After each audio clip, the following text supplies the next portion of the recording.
तो सही है, लेकिन जब पासी ही हर जगह सीट है तो सब वही खड़े हैं, तो वो लोग कोई इधर डालेगा, कोई उधर डालेगा, कोई उधर जाएगा, कोई उधर जाएगा। लेकिन यहाँ सबसे ज्यादा वोट जो है ब्राह्मण का है और जातियों का है, वो लोग सब भाजपा को दे रहे हैं। यादव भाजपा को दे रहे हैं, पिछली बार नहीं दिए थे, लेकिन अब की बार तो भाजपा को दे रहे हैं। बटेगा पासी बिरादरी, पासी बिरादरी पर बटेगा। हमें ये चीज ये बताइए, जैसे बढ़ रहा है वोट दे रहे हैं, ये बढ़ रहा है तो पासी बिरादरी का सबसे ज्यादा मत किस दल को मिलेगा? बीजेपी को मिलेगा। बीजेपी को समीकरण। दूसरे नंबर पर तो स्वाभाविक है सपा रहेगी। सपा रहेगी, यानी पहले नंबर पर बीजेपी रहेगी। ऐसा कोई मुख्यमंत्री आज तक हुआ ही नहीं। जैसे क्या क्या काम उनका आपको बढ़िया लग रहा है? निडर, संपत्ति के लालच नहीं, कोई ऐसा नहीं है कि उनमें दुर्व्यवहार हो, ठीक है। और अन्य पार्टियां है, चौरसिया समाज जो है किस तरफ ज्यादा मुखातिब है? भाजपा की तरफ है, ज्यादा भाजपा की तरफ है। चौरसिया है वो भी भाजपा में है। यहाँ तो कोई चौरसिया है, यादव है, पासी है, कोई भी बिरादरी है, सब भाजपा में है। नमस्कार दोस्तों, इंडिया एस टीवी में आप लोगों का बहुत बहुत स्वागत है। मित्रों, इस समय हमारी टीम अयोध्या जिले के मिल्कीपुर विधानसभा में मौजूद है, जहां तक आप लोग देख पा रहे होंगे। देखिए, ये है आदिलपुर गांव, जो कि पहले से फेमस है। यहाँ भेड़िया निकला हुआ था और यहाँ पर इस समय विधानसभा उपचुनाव हो रहा है, जिसको लेकर के विभिन्न दलों के प्रत्याशी डोर टू डोर जनसंपर्क कर रहे हैं। इस बीच देखिए, हमारे बीच कुछ लोग बैठे हुए हैं, जिनसे हम ये जानने का प्रयास करेंगे कि यहाँ किस दल का पलड़ा भारी पड़ने वाला रहा है और यहाँ पर क्या समीकरण बन रहा है। आइए हमारे साथ बने रहिए। आइए अभी हम आपको बात कराते हैं। दादा, आपका शुभ नाम? सियाराम तिवारी। तो तिवारी जी, ये बताइए कि किस दल का पलड़ा भारी रहेगा आपकी? अब ये क्या भाई का बताई कैसे भारी रही? तो वो बोझ पहुंचे पता लगा नहीं, तब जो बुजुर्ग आदमी है और कुछ न कुछ पता तो करे। ये कुछ बात नहीं। अच्छा, लड़ाई के करे बीच में रहे? अब लड़ाई हम क्या जानते के खड़ा बा के नहीं खड़ा बा।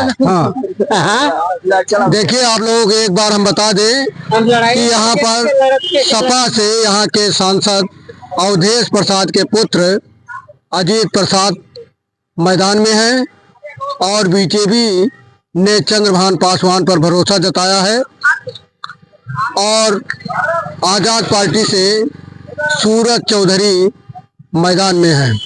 हाँ दादा, तो किसका पलड़ा भारी रहेगा? अब बता तो रहे हम, किसका बताए दी।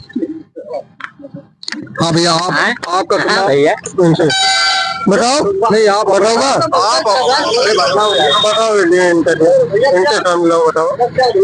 हाँ भैया, आपका तो। हाँ, यहाँ से चंद्रभान पासवान का सबसे भारी मतों से विजयी घोषित होने वाले हैं। कैसे पता है? कैसे पता?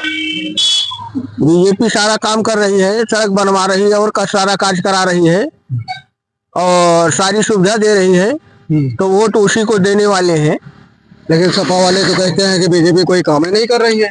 बीजेपी तो केवल एक कार्य गलत है, केवल यही साड़ छूटे हुए हैं और बीजेपी का कोई कार्य गलत नहीं है। हाँ, तो इस बार बीजेपी का पलड़ा, बीजेपी का यहाँ पूर्ण बहुमत से जीत होने वाली है। यहाँ हाँ, बहुत भारी मतों से जीत होने वाली है बीजेपी की। तो कल तो यहाँ योगी आदित्यनाथ भी आए थे। योगी आदित्यनाथ आए थे, आए या ना आए, आए या ना आए लेकिन यहाँ से बीजेपी की जीत होने वाली है। हाँ, नहीं, कुछ तो फर्क पड़ेगा ही उनके आने से। नहीं, फर्क पड़े या ना पड़े उससे कोई मतलब नहीं हम लोगों का, और फर्क तो पड़ेगा, क्यों नहीं फर्क पड़ेगा। हाँ, फर्क क्यों? सपा किस नंबर पे रहेगी? सपा नंबर 1 पर रहेगी। सपा नंबर 1 पे रहेगी? नहीं, बस वो भाजपा नंबर 1 पर रहेगी और सपा नंबर 2 पर रहेगी। लड़ाई इन्हीं दोनों के? हाँ, इन्हीं दोनों के बीच में है, लेकिन जीतेगी भाजपा यहाँ। तो बीजेपी कितने मत से जीत रही है? कितने मत से? कम से कम 35-40 हजार से।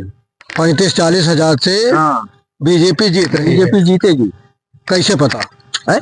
कैसे पता? अरे भाई, हम लोग वोट देने वाले हैं, क्षेत्र में घूमते हैं, सारी चीज करते हैं, तो पता नहीं रहेगा तो किसको पता। अच्छा, आप बुजुर्ग हैं और आपको यहाँ की समझ है, आपकी बातचीत से लग रहा है। तो ये बताइए, पासी बिरादरी का मत, चूंकि तीनों पासी हैं, तीनों प्रत्याशी, तो पासी बिरादरी का मत कहीं एक जगह जा रहा है, बंट रहा है, कैसे क्या हो? यहाँ पासी और कोरी से वो नहीं है।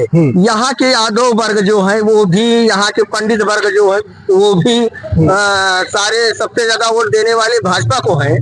अच्छा, हाँ, यहाँ सभी वर्गों का वोट बीजेपी को। यहाँ सब वर्ग वाले दे रहे हैं। यहाँ मतलब पासी तो उनको देंगे वो अपनी रिश्तेदारी जोड़ लेंगे। हाँ हाँ। तो इससे क्या मतलब है? पासी का वोट कितना होगा? जब सारे पासी खड़े हैं तो कितना वोट उनका हो जाएगा? जब तक पंडित का और अन्य जात का वोट नहीं मिलेगा, पासी कितना वोट डाल देंगे? नहीं, सुनने में आ रहा है कि पासी और यादव और पासी मिला के पासी और ब्राह्मण, यादव और ब्राह्मण, ये दो जातियों का मत यही निर्णय करेगा। भाई यही दो तो निर्णय करेगा, वो तो सही है। लेकिन जब पासी ही हर जन सीट है तो सब वही खड़े हैं, तो वो लोग कोई इधर डालेगा, कोई उधर डालेगा, कोई उधर जाएगा, कोई उधर जाएगा। लेकिन यहाँ सबसे ज्यादा वोट जो है ब्राह्मण का है और जातियों का है। वो लोग सब भाजपा को दे रहे हैं। यादव भाजपा को दे रहे हैं। पिछली बार नहीं दिए थे, लेकिन अब की बार तो भाजपा को दे रहे हैं। हाँ, मतलब भाजपा यहाँ से विजय हासिल करेगी। भाजपा विजय हासिल करेगी, अच्छे वोट से हासिल करेगी। हाँ भैया, आपका शुभ नाम? अजय कुमार पासी। तो ये बताइए, पासी मत बंट रहा है कि एकजुट? कोई भी कास्ट से जैसे खड़ा होगा, कोई भी ब्राह्मण जब खड़ा होगा ब्राह्मण को वोट देंगे, लेकिन अन्यत्र जो कास्ट नहीं, जैसे इसलिए पूछ रहे हैं कि बीजेपी से भी पासी है, सपा से भी पासी है, और उसके बाद आजाद पार्टी वहां से भी पासी उम्मीदवार है। तो ऐसे में पासी बिरादरी बंट रहा है, बंट रहा है तो कि सेवर है कि बटेगा पासी बिरादरी? पासी बिरादरी बटेगा। लेकिन ये चीज ये बताइए, अन्य कास्ट है जैसे बंट रहा है, वोट दे रहे हैं, तो जैसे बंट रहा है, तो पासी बिरादरी का सबसे ज्यादा मत किस दल को मिलेगा? बीजेपी को मिलेगा। बीजेपी को कंफर्म है? हाँ, समीकरण वही है। दूसरे नंबर पे तो स्वाभाविक है सपा रहेगी। सपा रहेगी, यानी पहले नंबर पे बीजेपी रहेगी।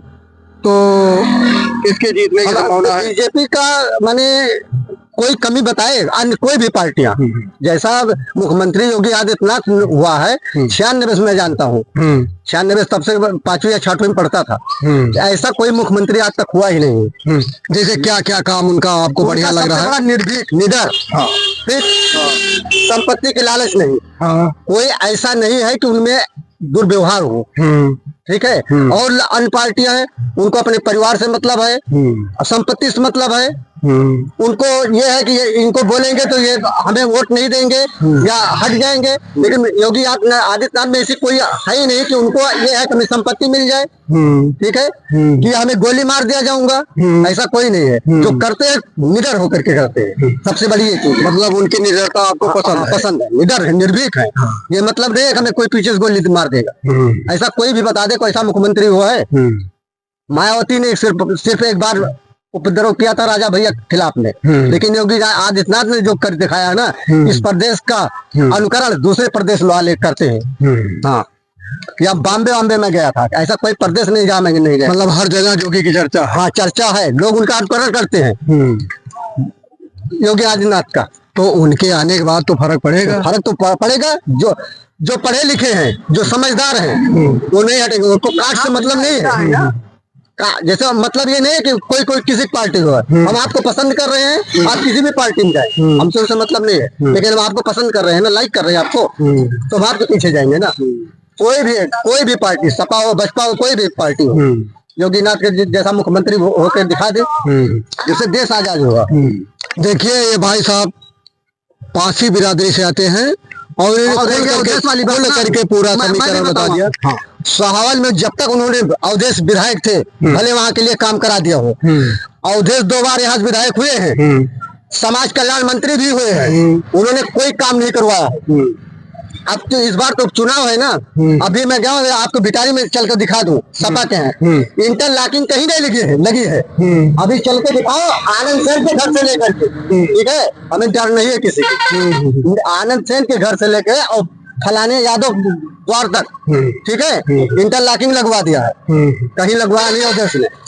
अवधेश काम कराने के नाम पे निराधार है, यानी भेदभावपूर्ण काम करते हैं, और रूप से करते हैं भेदभाव। हाँ, काम के नाम पे अवधेश ने कुछ किया ही नहीं। हाँ, ये समीकरण था, दुर्भाग्य था, लोकसभा पहुंच चुके हैं। हाँ, वो दुर्भाग्य था। वो बीजेपी की गलती है। देखिए भाई साहब ने और वही लल्लू सिंह के नहीं, मैं बोल रहा लल्लू सिंह को टिकट नहीं दिए होते और देश जीत नहीं सकते थे। वही अगर खब्बू तिवारी के दिए होते, खब्बू तिवारी के दिए होते अगर टिकट, तो खब्बू तिवारी जीत हासिल करके देते। और खब्बू तिवारी जो यहाँ घूम रहे हैं, इस वजह से जीत होने वाली बीजेपी की है। यानी खब्बू तिवारी के आने से यहाँ के ब्राह्मणों में फर्क पड़ा। यहाँ सारे ब्राह्मण उनकी तरफ घूम गए हैं खब्बू तिवारी के आने से। और अगर खब्बू तिवारी को टिकट दिए होते सांसदी का, तो वो जीत करके हासिल करके देते।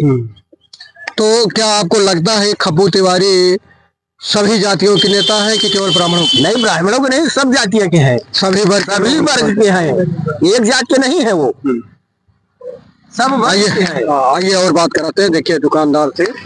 हाँ भैया, आपका शुभ नाम? बद्री प्रसाद चौरसिया। तो चौरसिया जी, चौरसिया क्या करेगा ये बताइए। चौरसिया समाज की तरफ से, चौरसिया समाज जो है किस तरफ ज्यादा मुखातिब है? भाजपा की तरफ है, ज्यादा भाजपा की तरफ है। कोई चौरसिया समाज के कोई मंत्री जी या कोई बड़े नेता यहाँ जनसंपर्क कर रहे हैं, तो क्या उनका कुछ कोई फर्क पड़ा है? फर्क तो पड़बे करे भाई। हाँ, फर्क काहे करे। तो सपा की तरफ नहीं जाएगा? अरे अब हुआ पकड़ो तो वही मतलब ज्यादातर वोट भाजपा में जाए। भाजपा में जाएगा। हाँ, यहाँ के जो चौरसिया है वो भी भाजपा में है। यहाँ का कोई चौरसिया है, यादव है, पासी है, कोई भी बिरादरी है, सब भाजपा में है। हाँ, खब्बू तिवारी घूम जाने से बहुत बड़ा फर्क पड़ गया। उन्होंने यानी परिवारवाद किया है। मीडिया से नहीं, कोई भी मीडिया आ जाए, अगर एक टिकट किसी दूसरे को दिलाए होते, अपने लड़के के खिलाफ, सपा वाले दूसरे को दिए होते, अगर दिए होते ना, अगर मीडिया देखे, अखिलेश तक का अगर देखे तो हमें बहुत अच्छा रहेगा। ठीक है, यही टिकट दूसरे को दिलाए होते, समीकरण अलग होता। लेकिन परिवारवाद और कोई नहीं था क्या? अपने लड़के उधर मिश्रण थे, आनंद सेन को प्रधानी से लेकर के पूरा अपना लोकसभा तक अपनी सीट रखे थे मिश्रण जी ने। वही समीकरण अवधेश ने किया है। नहीं होगा भैया। देखिए, जहाँ तक आप लोग पीछे घूम जाते थे, जहाँ तक आप लोग देख पा रहे होंगे, देखिए ये भाई साहब दादाजी ब्राह्मण बिरादरी से आते हैं। इन्होंने खुल करके बता दिया कि ब्राह्मण बिरादरी किसके साथ है। चौरसिया समाज से आते हैं। इनका कहना है कि हमारी बिरादरी के ज्यादातर लोग, ज्यादा परसेंटेज बीजेपी के साथ है, और ये पासी बिरादरी के हैं जिन्हें आपने सुना होगा। बस आज यहीं तक, अगला गांव अगला पड़ाव। खत्म हो चुका।